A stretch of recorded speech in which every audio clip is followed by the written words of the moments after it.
Chers confrères visiteurs, bonjour. Je suis conscient de la grande responsabilité. Pardon, I'm aware of the great responsibility. Yeah.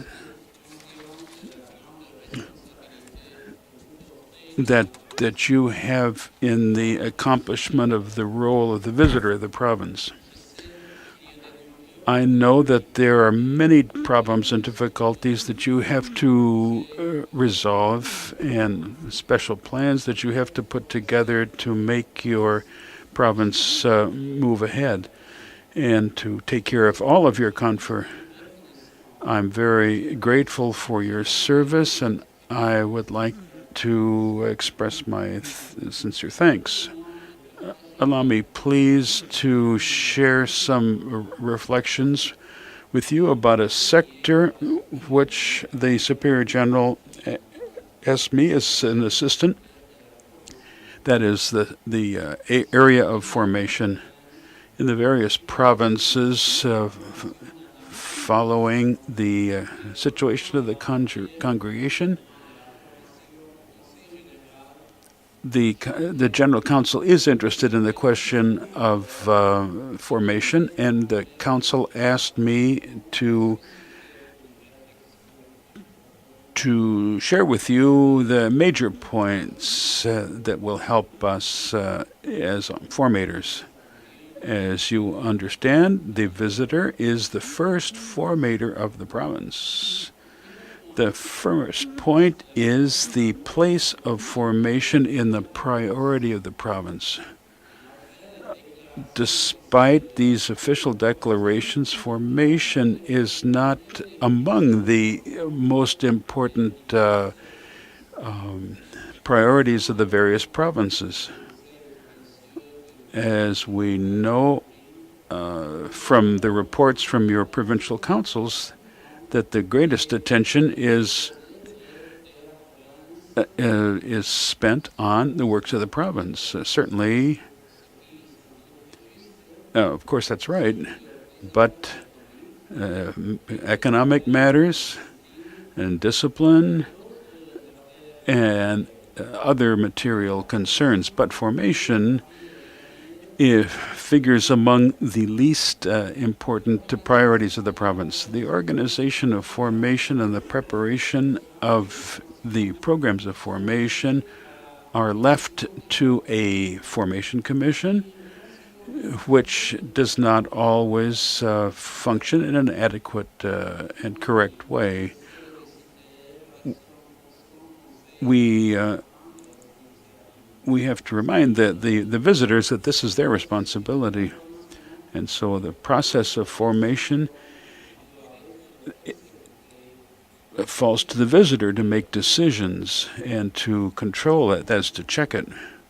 And the second point is preparation of formators. The demands of the delicacy of various people. We have to find people who are well formed.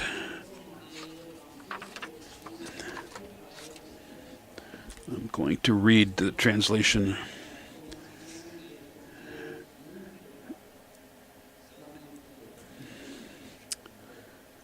Hang on. Okay. Preparation of formators. Okay. All right. Not easy. We see a major drift of formators who, although prepared for formation, are assigned other tasks, certainly important for the province. This indicates something about the real priorities of the province. If someone is clearly good in the area of formation, he should offer his services for at least 10 years in this area. Frequent changes of the formation team causes confusion for those in formation. Unfortunately, it often happens that conferees who have studied formation in another area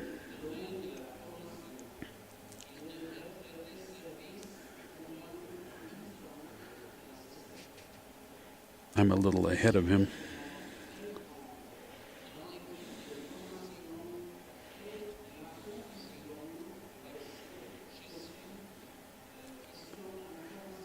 I'm almost there.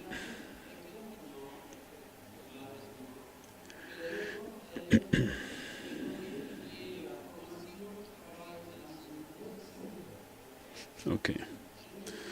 I would like to emphasize that specialized studies in theology or philosophy are not a preparation formation. Confreres who teach in these specific areas are not automatically capable of being formators.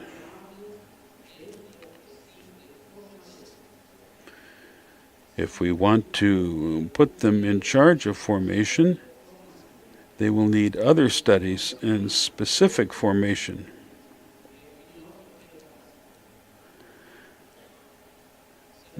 There are certainly many institutions that offer programs to prepare formators, and we should profit from them more than we do. I think that we should reflect seriously on how to make our formation communities more stable and more solid. Third point, the choice of candidates and their proper preparation. The experience of initial formation teaches us the importance of a good choice of candidates for the congregation. In countries where we experience a lack of candidates, we especially note the danger of tending to accept with more benign criteria all the candidates who show up. In provinces with more candidates, the choice is relatively easier, but it is often marked by little knowledge of the candidate, of his personal story, and of his main motives.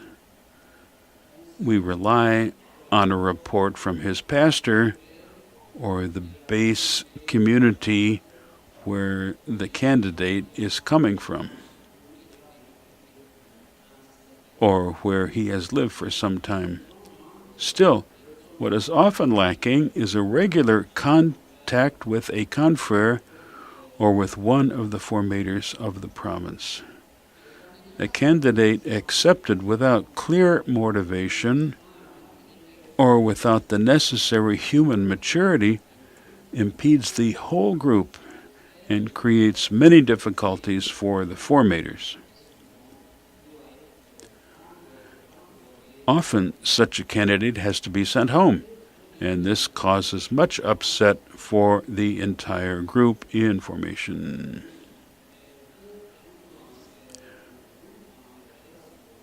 Over the long term, it may influence the group's relations with the formators and openness to future formation.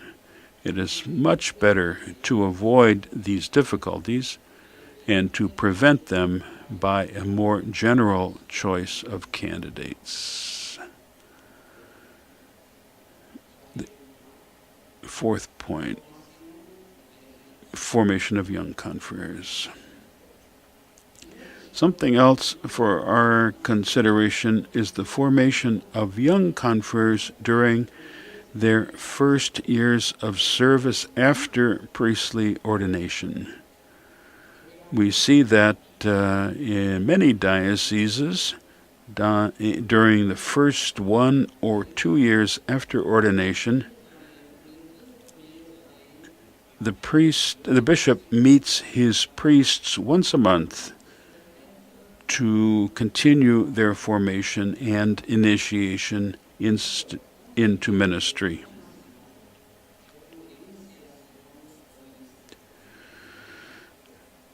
By contrast, in some provinces of congregation, we find a situation in which the confreres are left to themselves right after ordination, and they miss any initiation into ministry.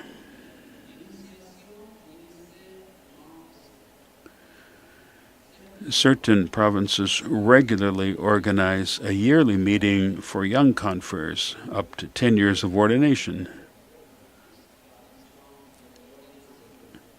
But these meetings cannot replace the formation needed during the first year after ordination. Fifth, knowledge of the official documents of the congregation. Another area that can be improved is the knowledge of the official documents of the congregation, such as the instruction on the vows, the ratio missionum, the practical guide for the local superior, and the ratio formationis. These can contribute to the ongoing formation of the confreres. They certainly learned about these documents during their initial formation, and they kept them in their personal library. But they never look at them again. These documents, together with the letters of the superiors general, deserve to be studied and used more often, and they should form the basis for our ongoing formation. I think that we should do something more to motivate our confreres to study these documents, either personally or during community meetings.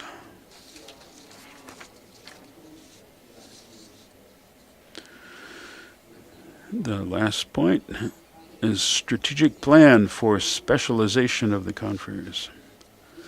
We know that the confreres need to continue their professional postgraduate formation in order to work well and to respond to the needs of the poor and to take up the assignments that the province gives them. To accomplish this, each province should prepare a strategic plan for the specialization of its confreres, which should coordinate with the strategic plan of the works of the province for the future. Specialized studies should be considered as flowing from the needs of the province. The province itself should ask appropriate confreres to continue their formation. It often happens that the confreres themselves ask to do some studies, since they are happy to deepen their knowledge of some material that interests them. Criterion for discernment is to judge how this desire of theirs corresponds to the province's own needs and plans. A good strategic plan for specialization prepared by the province can be very useful to channel the interests of the confreres and to harmonize them with the works of the province. These are the themes that I wanted to share with you. I have no intention of criticizing the way in which you carry out your task in the area of formation. Quite the contrary, I only wanted to offer you some material for your reflection, and in this way to improve the formation given in your province. If I can be useful to you in any way and help you with my own modest contributions, I am at your disposition. Merci. Thank you.